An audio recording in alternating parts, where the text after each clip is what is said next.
all with voices cry, and let each royal student yell, rah, rah, rah.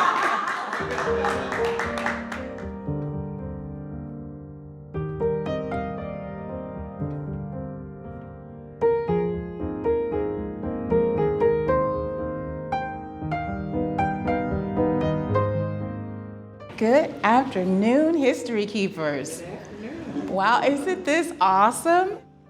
My special interest is the History Keepers here. This was something that I did before I started with the park system. And it is important for me that you all feel loved and celebrated. And I am really grateful that you had the chance to come and do this interview. And also, I'm very grateful that you're in your right minds and you can enjoy what we see here today. When you guys were going to school, what was the atmosphere like? If I had to do it all over again, I'd do it all over again because I think that was the most wonderful time of my life. And they say you shouldn't look back, but I can only look back with joy and just wish that I could do it all over again. To me, it was a lot of love. And the teachers were super. I learned a lot from the teachers. I would probably say I learned more at Lincoln than I did when I went to integrated schools. It was a good feeling. I enjoyed going because I had fun with the kids that I grew up with, and I always enjoyed the basketball games in the gymnasium. We'd have basketball games against different teams that would come in there, and it would be full. It wasn't very big, but I mean, it would be full. The only sports the school had was basketball. That's all they had over there. And they had a track team, but of course I didn't ever run track, but we would run track.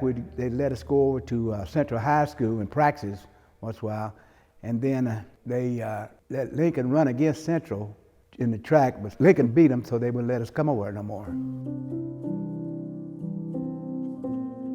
Well, we had good cooks in the cafeteria at Lincoln, as I can remember. I mean, you know, when you walked in there, you knew you was going to get a good meal.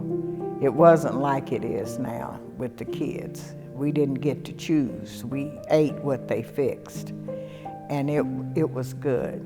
Miss Bartley took the money. I always remember Miss Bartley sitting there at the table, and she was my third grade teacher at Lincoln. But she was also my Sunday school teacher at Washington Avenue Baptist Church. She was real good, you know, always wanting the ladies to stay groomed, and that was one of the things that she talked about a lot. And she always told us that we should always keep Vaseline on our heels, our feet, so our heels would not be rusty and crusty. But, you know, with that being said, that was just one of the highlights that she, you know, she stood out with me. But she was a fantastic teacher, strict, but, you know, she was a teacher, and we respected her for that. My favorite teacher was Jack Canifax. He was my instructor in industrial arts. He was also my scoutmaster. I really admired him. He was quite a guy. He was a big man, and you done what he said, you know. And he would always be standing in the hall with a paddle. One day we was going down the hall, I had an apple. He said, "Come here, Johnson."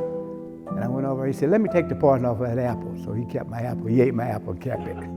Miss Fulbright, bless her heart, she was really good, and if you didn't know anything in her class, you sure knew it when you came out, or you stayed.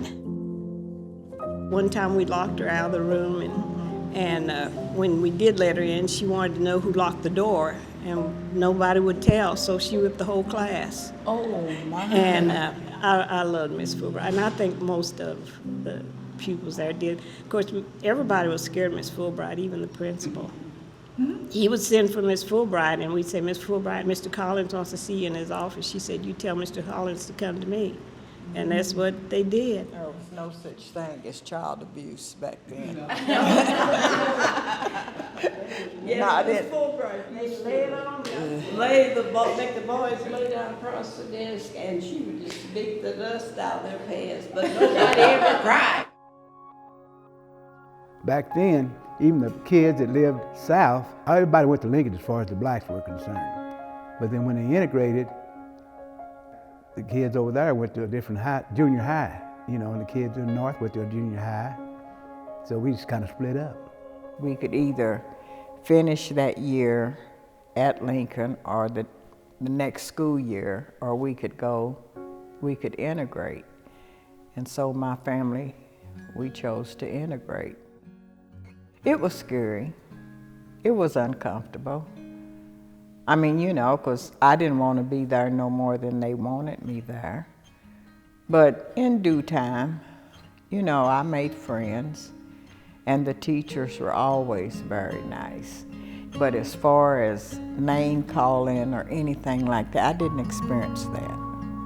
I was the first black cheerleader at Eastwood Junior High School, where OTC is now. At Lincoln, everything was all in the same room. You know, reading, writing, arithmetic, everything. But when I went to Pipkin, I'd have math in this room, English in this room, and I wasn't used to that, you know. That was a shock to me. We got homework. I wasn't used to homework. We didn't get too much homework at Lincoln, I didn't. You know, when you got out of school, it was it, till the next day. Unbelievable, really, it is. You can tell a lot of work and love went into this, 'cause it is really, really nice.